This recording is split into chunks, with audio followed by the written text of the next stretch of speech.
pizza fatta in casa, bentornati nel mio canale per questo nuovo video. Oggi è il 17 gennaio e come un po' tutti noi appassionati sappiamo, il giorno 17 gennaio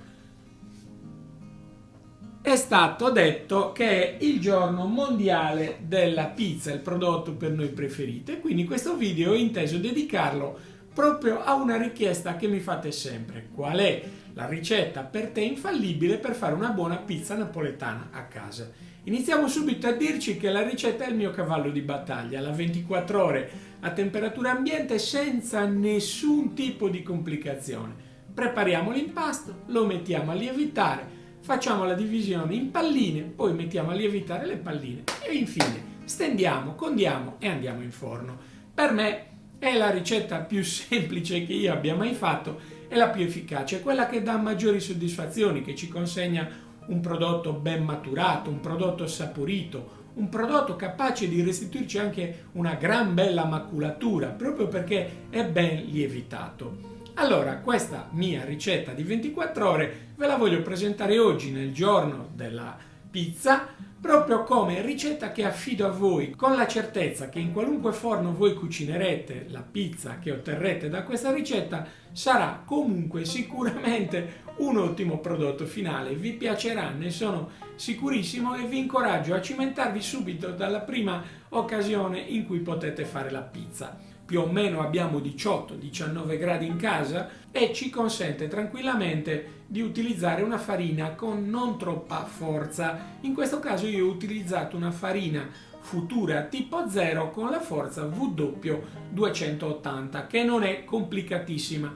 da trovare. Se proprio non avete una farina con queste caratteristiche, potete anche mescolarne una più forte con una un po' più debole. Ad esempio una debole qualunque di supermercato, la Tremulini che è venduta da Eurospin, ad esempio con un pochettino di Manitoba. Esistono in internet comunque dei programmi come il Calcola Pizza, Calbal, che io utilizzo spesso e volentieri, che sanno fare anche la miscela delle farine per ottenere, ove possibile naturalmente, la forza desiderata. Adesso, come sempre, ci spostiamo nella tavola a fianco, non a me in questo caso, ma alla macchina fotografica che mi sta riprendendo, e facciamo tutta la preparazione a partire dall'impasto. Io per impastare ho utilizzato la mia impastatrice a spirale che sta lì da quella parte, la Puglisi P8 Hydro, un'ottima impastatrice, ma voi potete tranquillamente impastare a mano o nella planetaria, trovando anche, penso, delle utili indicazioni in questo stesso canale nella playlist impasti. Dopodiché lasciamo lievitare e infine faremo la cottura. Io utilizzo il mio Garatron che vedete qui dietro, un ottimo forno, ma voi utilizzate ciò di cui disponete. Il risultato è garantito.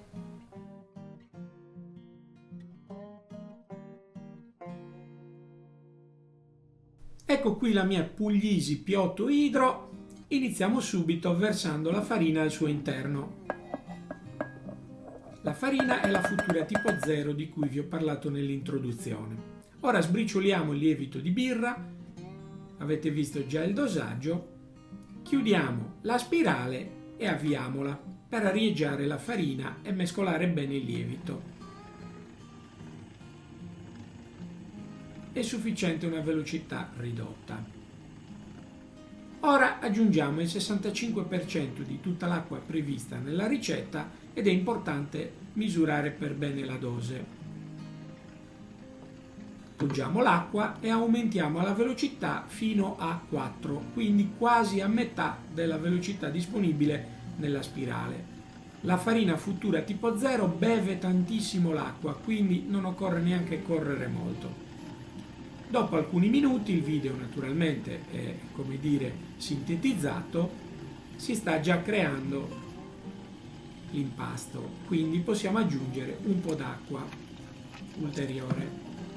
Facciamo girare e in un tempo sufficientemente ridotto, come potete vedere, iniziamo già a vedere un impasto un po' più formato. Considerate che l'intera fase di impastamento dura circa 13 minuti. Dopo un po' è il momento di aggiungere il sale. Qua stiamo ormai completando la fase di impastamento e quindi potete vedere che il risultato è già buono. In precedenza abbiamo aggiunto anche tutta l'ultima acqua, sempre a filo. Tra pochi secondi possiamo chiudere la fase di impastamento per non esagerare con l'incordatura. Spostiamo adesso l'impasto sulla tavola e procediamo a una chiusura molto semplice, perché come vi dicevo la farina assorbe tantissimo l'acqua e quindi veramente è facilissimo maneggiare l'impasto. Con una petra questo sarebbe il risultato con un 55% di idratazione. Qua invece siamo al 65%. Facciamo una piccola pirlatura e poi mettiamo tranquillamente a riposare l'impasto per circa 14 ore. Dopo 14 ore lo togliamo e lo dividiamo in palline. Io lo faccio approssimativamente perché non ho necessità di avere le palline identiche. Facciamo la chiusura come vi ho fatto vedere tante altre volte. Per me questo è il metodo più semplice, arrotolando praticamente la pallina su se stessa e poi facendo una pirlatura con una mano sull'altra. Infine pizzicando la parte inferiore affinché non ci sia alcun buco. La sistemiamo e facciamo tutti gli altri panetti. Ora possiamo chiuderli e metterli a riposare per circa 10 ore.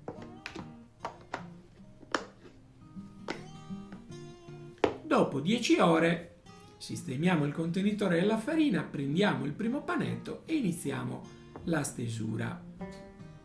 Anzitutto all'interno del contenitore della farina e poi proseguiamo sulla spianatoia. Come vedete non utilizzo molta farina, anzi ne utilizzo molto poca. Facciamo la stesura con i soliti metodi che abbiamo visto tante volte in questo canale, anzitutto con i polpastrelli, portando l'aria verso i bordi e ripetendo l'operazione da una parte e dall'altra.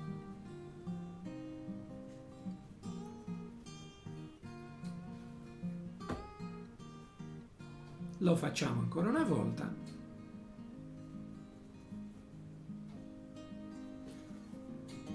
E ora facciamo un po' di tecnica dello schiaffo. Sono sufficienti alcuni schiaffi per ottenere già un disco di pasta sufficientemente largo, però noi cercheremo di allargarlo ulteriormente con la tecnica dei pugni. Già perché questa volta la pizza la voglio fare superiore ai 30 cm.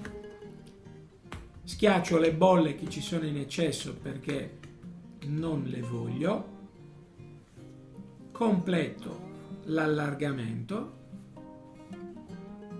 e a questo punto possiamo iniziare a mettere gli ingredienti. Metto la passata di pomodoro che è ottenuta dai pelati della mia terra, la Sardegna, di marca Casar, che si possono trovare tranquillamente anche in continente. Sono molto buoni e facili da lavorare. Aggiungiamo il consueto filo d'olio, un po' di formaggio grattugiato e poi mettiamo la mozzarella che io ho tagliato a cubetti abbastanza piccolini.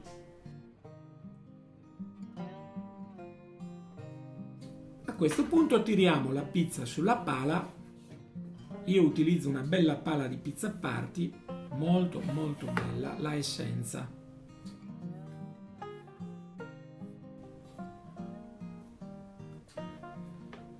È larga 34 cm. Io ho fatto una pizza di diametro di circa 32 cm, comunque ve lo faccio vedere. Quindi stavolta diciamo una bella pizza grande. Andiamo adesso nel forno Garatron che è stato scaldato a circa 520 gradi. La misurazione del Garatron, l'ho detto tante volte, è una misurazione unica all'interno della camera e poi si possono regolare le resistenze superiore e inferiore. La cottura avviene senza girata perché la bellezza di un forno come questo è che, essendo molto spazioso e la pizza si può mettere tranquillamente in profondità, sostanzialmente non ha dispersione rilevante vicino allo sportello del forno stesso e di conseguenza non occorre girare la pizza. Certamente il risultato migliore avviene se la pizza viene collocata perfettamente al centro del biscotto. Io in questo caso per la fretta l'ho poggiata un po' troppo sulla sinistra, ma non succede niente. Come vedete la maculatura si sta già completando e tra pochi istanti potremo togliere la pizza dal forno.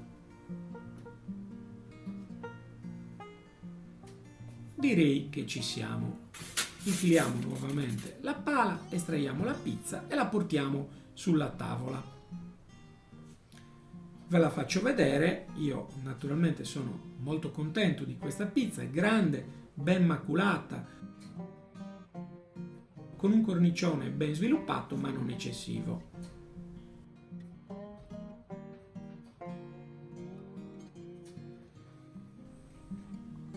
Il fondo è ben cotto come sempre nei forni F1 e ora procediamo al taglio per farvi vedere il profilo. Nel frattempo vi ringrazio di essere stati qui a vedere questo video e vi do appuntamento al prossimo sempre in questo canale.